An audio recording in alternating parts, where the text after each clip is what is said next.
Prosecution ವಿರುದ್ಧವಾಗಿ ಇವತ್ತು ಕಾಂಗ್ರೆಸ್ ರಾಜಭವನ ಚಲೋನ ಹಮ್ಮಿಕೊಂಡಿದ್ದಾರೆ. ಸಚಿವರ ಜೊತೆಗೆ ಸಚಿವ ಸತೀಶ್ ಜಾರಕಿಹೊಳಿ ಅವರನ್ನು ಮಾತಾಡ್ತೇನೆ. ಸರ್, ಇವತ್ತು ವಿಧಾನಸೌಧದಿಂದ ರಾಜಭವನಕ್ಕೆ ಚಲೋ ಹೋಗ್ತಿದ್ದೀರಿ, ಏನು ಹೇಳ್ತೀರಿ ಅಂತ ಸರ್?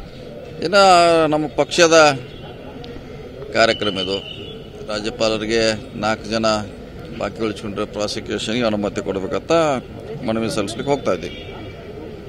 ಸೊ ಈಗ ಅಲ್ಲಿ ಇದು ಮುಂಚಿನ ನಿರ್ಧಾರ ಆಗುತ್ತಾ ಒಂದು ಕಾರ್ಯಕ್ರಮ. ಈಗ ಮತ್ತೆ ವಿಚಾರಣೆ ಕೂಡ ಆರಂಭ ಆಗಿದೆ ಸರ್.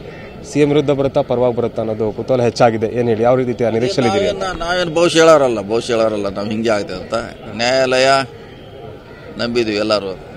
ನ್ಯಾಯದ ಪರವಾಗಿ ಇರ್ತದೆ ಅಂತ ನಮ್ಮ ಆಶೆ ಇದೆ. ನೋಡೋಣ, ಕಾದು ನೋಡೋಣ. ಅಂದ್ರೆ ಈಗ ರಾಜಕೀಯವಾಗಿ ಮತ್ತೆ ಕಾನೂನಾಗಿ ಎರಡು ರೀತಿಯಾಗಿ ವಿರುದ್ಧ ಹೋರಾಟ ಮಾಡೋದಕ್ಕೆ ಸಿದ್ಧರಿದ್ದೀರಿ ಆಗಿದ್ರೆ? ಎಲ್ಲ ಕಾನೂನು ಮಾಡಲೇಬೇಕು, ಬೇರೆ ನಮ್ಗೆ ಆಪ್ಷನ್ ಇಲ್ಲ. ಕಾನೂನು ಒಂದೇ ಹೋರಾಟ, ಅದನ್ನೊಂದು ಹೋರಾಟ ಮಾಡ್ತೀವಿ. ಅಂದ್ರೆ ಈಗ ರಾಷ್ಟ್ರಪತಿಯನ್ನ ಭೇಟಿ ಮಾಡಿ ಅವ್ರಿಗೆ ದೂರು ಕೊಡುವಂತ ಪ್ಲಾನ್ ಏನೋ ಇದೆಯಾ ಸರ್? ಅದು ಅಧ್ಯಕ್ಷರಿಗೆ ನಿರ್ಧಾರ ಮಾಡಬೇಕು, ಅದು ನಮ್ಮ ಮಟ್ಟದಲ್ಲಿ ಇಲ್ಲ. ಅಧ್ಯಕ್ಷರಿಗೆ ಕೇಳಿ ಅದ್ರ ಬಗ್ಗೆ. ಇದಿಷ್ಟು ಕೂಡ ಸಚಿವ ಸತೀಶ್ ಜಾರಕಿಹೊಳಿ ಮತ್ತು ಕ್ಯಾಮರಾ ಪರ್ಸನ್ ಸಂಯೋಜಿತ ಅನಿಲ್ ಕಲ್ಕೆರೆ, TV9 ಬೆಂಗಳೂರು.